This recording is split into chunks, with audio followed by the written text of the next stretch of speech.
The city of Ravensbrook had always been defined by its ancient canal. For centuries, the waterway had served as the lifeblood of the town, connecting it to trade routes, providing water for crops, and even inspiring local legends. But over the years, the canal had fallen into disrepair. The water had become murky, filled with debris, and rumors swirled about what might be lurking beneath its surface.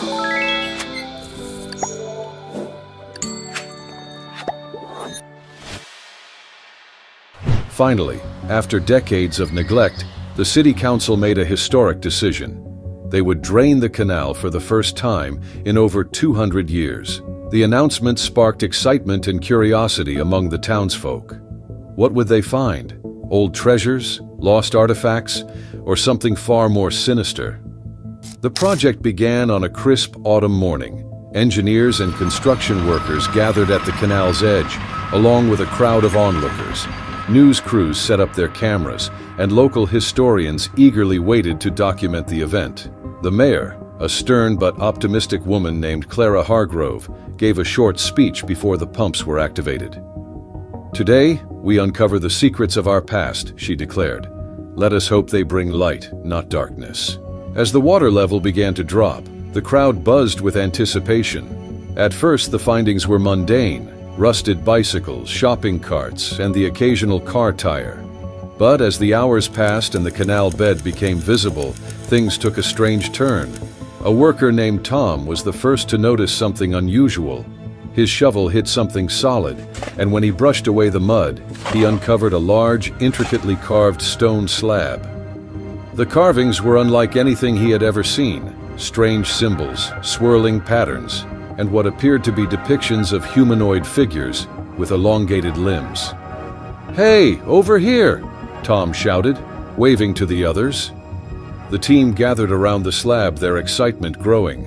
Archaeologists on site were called in, and they quickly determined that the slab was ancient, possibly dating back to the Roman era.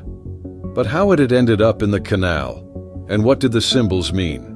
As they continued to excavate, more slabs were uncovered, each one covered in similar carvings. It soon became clear that they were part of a larger structure, a buried pathway, or perhaps even a temple. The discoveries didn't stop there. As the workers dug deeper, they unearthed a trove of strange artifacts: rusted swords with unfamiliar designs, coins bearing the faces of unknown rulers, and jars filled with a mysterious black liquid that seemed to shimmer in the sunlight.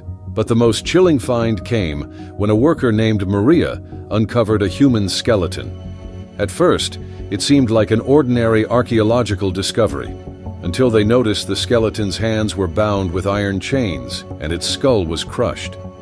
Nearby, they found more skeletons, all in similar states of distress. "This wasn't a burial site," one of the archaeologists whispered. "This was a massacre." As the day wore on, the team discovered a hidden chamber beneath the canal. The entrance was sealed with a massive stone door, covered in the same strange symbols as the slabs. Using heavy machinery, they managed to pry it open, revealing a dark, damp passageway. A group of archaeologists and historians, armed with flashlights and cameras, ventured inside. The air was thick with the smell of decay, and the walls were lined with more carvings, depictions of rituals, sacrifices, and a towering figure with horns and glowing eyes. At the end of the passageway, they found a circular chamber. In the center stood an altar, stained with what appeared to be dried blood. Surrounding the altar were more skeletons, their positions suggesting they had been kneeling in prayer or supplication, but the most shocking discovery was on the altar itself. Resting there was a large, ornate box, its surface covered in gold and jewels. The archaeologists carefully opened it, revealing a strange, pulsating crystal. The moment the box was opened, the air in the chamber grew colder, and a low, humming sound filled the room. As news of the discovery spread, the town was thrown into chaos. Some believed the canal had been built over an ancient sacrificial site, while others speculated that the crystal was a powerful artifact, or even a cursed object. Strange occurrences began to plague the town. Lights flickered, animals behaved erratically, and people reported hearing whispers in the dead of night. The mayor ordered the canal to be refilled, hoping to bury the secrets once more. But it was too late. The crystal had been disturbed, and whatever force it contained was now awake. In the days that followed, the town's historian, an elderly man named Arthur Whitmore, deciphered the symbols on the slabs. They told the story of an ancient cult that had worshipped a dark entity, using the canal as a gateway to summon it. The crystal, he realized, was the key to controlling the entity, or unleashing it. As the town prepared to destroy the crystal, a violent storm swept through Ravensbrook. The canal overflowed, and the water turned black. From the depths emerged a shadowy figure, its form shifting and writhing like smoke. The entity had returned. The townsfolk banded together, using the knowledge from the ancient carvings to fight back. They performed a ritual to banish the entity, but it was a desperate and dangerous gamble. The battle raged through the night, with the townsfolk using every ounce of courage and ingenuity to protect their home. In the end, they succeeded, but at a great cost. The crystal was shattered, and the entity was banished back to the depths. The canal was refilled, and the town slowly began to heal.